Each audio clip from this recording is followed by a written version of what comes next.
संरक्षण देणारा अधिनियम 1999 याच्या अंतर्गत लोकांकडनं गुंतवणूक स्वीकारणे, त्याच्यावरती त्यांना भरघोस परताव्याचा आमिष देणे, त्यानंतर त्यांचा परतावा थांबवणे आणि कालांतराने मुद्दल घेऊन पसार होणे, या सर्व गोष्टी हा गुन्हा आहेत आणि त्याच्याच विरोधात हा आमचा लढा आहे.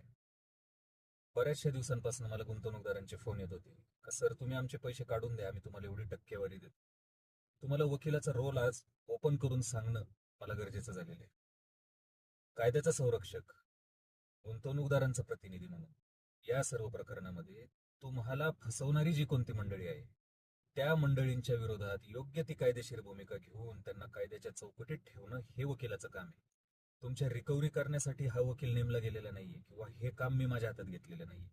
तर ही सगळ्यात पहिली माझी जी भावना आहे ती सगळ्या गुंतवणूकदारांनी लक्षात घेणं गरजेचं आहे की कोर्टामध्ये तुमच्या प्रोसिजर्स व्यवस्थित चालतील, तुमची तक्रार कोणी घेत नसेल तुमची तक्रार मी दाखल करून देईल, तुमच्या रिकव्हरीज काढणं, तुमची रक्कम त्या आरोपींकडनं योग्यरित्या सीजर करून तुमच्यापर्यंत पोहोचवणं हे तपास यंत्रणेचं काम असतं.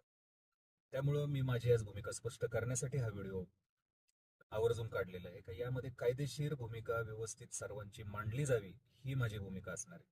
रिकव्हरी देणं, रिकव्हरी घेणं हे शासकीय प्रश्न आहे, तपास यंत्रणेचा प्रश्न आहे. विषय क्रमांक 2, कोणत्या व्यक्तीने कोणत्या कंपनीला कोणत्या पद्धतीने फसवलं किंवा लुबाडलं किंवा त्या डायरेक्टर मंडळींवरती कोणत्या पद्धतीने त्यांनी दबाव आणला याच्याशी गुंतवणूकदारांचा कुठलाही एक संबंध नाही.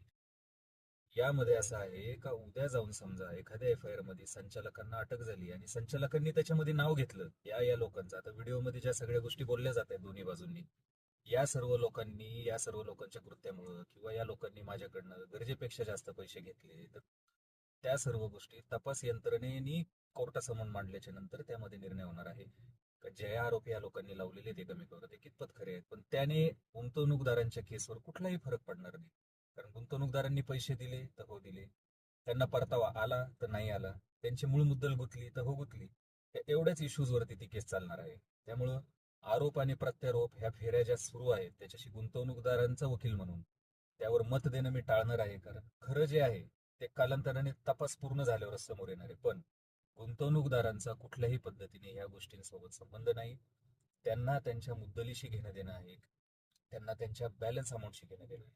का जी अमाऊंट तुमच्याकडे आज डिपॉझिटेड आहे, जी कर्ज काढून दिलेली रक्कम आहे किंवा घरातलं सोनं गहाण ठेवून दिलेली किंवा नातेवाईकांची आणून दिलेली आहे, आज त्या व्यक्तींना घरी अन्न गोड लागत नाही आणि त्या लोकांचे मला सातत्याने फोन येत असतात. त्याच्या व्यथा ऐकून माझं देखील मन तळमळाने भरून जातं आणि कधी कधी मलाही असं वाटतं का यांची व्यथा मिटवण्यासाठी मी काय करू शकतो का. तर त्याच भावनेतनं हा माझा एक प्रामाणिक